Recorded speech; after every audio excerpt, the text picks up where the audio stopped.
నాకు ఎవరు మద్దతుగా నిలుస్తారో చూడాల్సింది. కానీ మీరు ఏం చేశారు? చక్కటి అవకాశాన్ని వృధా చేశారు. దేశమంతా మీ వెంటే ఉంది, అయినా మీరు దేశాన్ని ఇబ్బందులు ఎందుకు నెట్టేశారు అని చెప్పేసి భోజ్పూరి సింగ్, నేహా సింగ్ రాథోడ్ అయితే ప్రధాని మోడీపై మండిపడినట్టు అయితే వార్తలు చేస్తూ ఉన్నాం. వాస్తవానికి పహల్గామ్ దాడులు జరిగిన తర్వాత తీసుకోవాల్సిన మొట్టమొదటి చర్య ఏంటంటే, దాడులు చేసింది ఎవరు? ఉగ్రవాదుల, పాకిస్తాన్ దేశస్తుల? మరి ఉగ్రవాదుల దాడులు అయితే వాళ్ళ ఉగ్రవాదులను ఎందుకు పట్టుకోలేదు?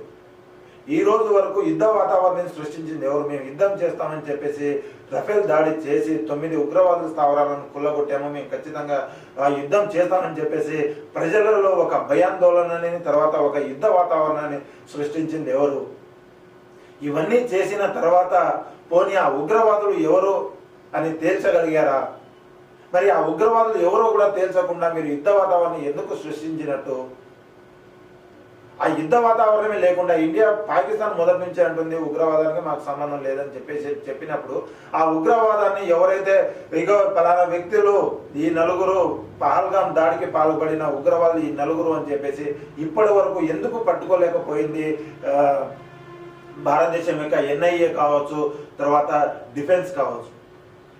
మరి వాళ్ళని ఎందుకు ప్రజాక్షేత్రంలో ఎందుకు నిలబెట్టలేకపోయింది ప్రధాని మోడీ ప్రభుత్వం? మరి చిన్న చిన్న విషయాలలో ప్రజలకు భయాందోళన గురి చేసి చేయడం జరిగింది. వాళ్ళ వల్ల ఇప్పుడు 5గురు వీరమరణం పొందాల్సిన చర్యలు. అంటే 26 మందిలను ఉగ్రవాదులు దాడులు చేసి చంపేస్తే మరి ఈ 5గురు వీర జవాన్లు ఎవరి ద్వారా చనిపోయినట్టు ఒక్కసారి ప్రజలే ఆలోచించాలి మిత్రులారా.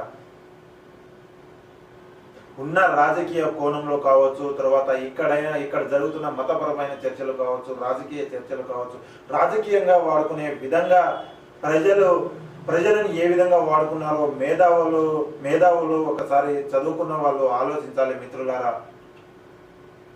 రాబోయే విపత్కారాన్ని, రాబోయే ఎన్నికలని ఎవరు ఏ విధంగా వాడుకుంటున్నారనేది తెలుసుకోవాలని చెప్పేసి కోరుతా ఉన్నాం మిత్రులారా. దయచేసి యుద్ధ వాతావరణం సృష్టించింది ఎవరు? 140 కోట్ల మంది ప్రజలు ఒకటే కోరుతా ఉన్నారు, ఉగ్రవాదులు, దాడి చేసిన ఉగ్రవాదులను మాత్రమే పట్టుకోండి. దీంట్లో పాకిస్తాన్ని ఇన్వాల్వ్ చేసిన అవసరం ఏముంది? మళ్ళీ ఇట్లా మాట్లాడితే మళ్ళీ దేశద్రోహం లాగా చెప్పే ప్రయత్నాలు ఉన్నాయి. నిన్న రాజ్ బోడా కూడా చెప్పడం జరిగింది, దాంతోపాటు ప్రొఫెసర్ నాగేశ్వరరావు గారు కూడా చెప్పడం జరిగింది. దాదాపుగా ఎవరైనా ఇప్పుడు